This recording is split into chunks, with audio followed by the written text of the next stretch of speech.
L'ingénieur taïwanais et pratiquant de Falun Gong, Zhong Dingbang, a été illégalement détenu par le comité des affaires politiques et légales du Parti communiste chinois sous l'accusation d'atteinte à la sécurité de l'État.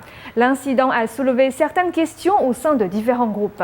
Un membre du Conseil législatif de Hong Kong a condamné le régime communiste pour son accusation politique et presse le gouvernement de Taïwan à faire de son mieux pour secourir Zhong Dingbang.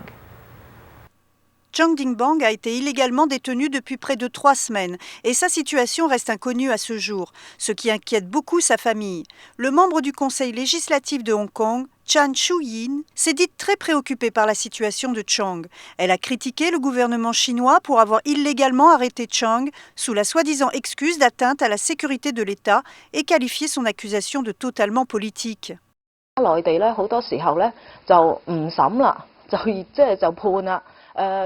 Bien souvent, les autorités de Chine continentale condamnent les gens sans passer par un procès et les placent sous détention criminelle.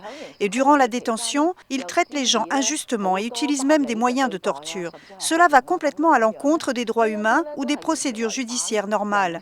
Nous exprimons nos vifs regrets et notre opposition face à ces méthodes.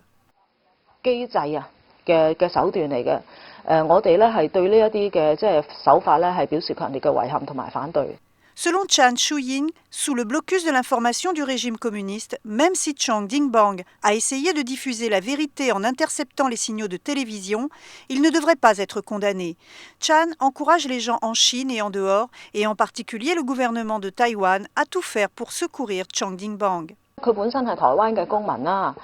Il est un citoyen taïwanais. Nous pensons que le gouvernement de Taïwan devrait essayer de faire quelque chose, de négocier avec le gouvernement chinois. Je pense que toutes les personnes éprises de justice devraient se prononcer et attirer l'attention sur la situation de M. Chang, l'aider à obtenir sa libération et à rentrer à Taïwan le plus vite possible. Nouvelle NTD, Hong Kong.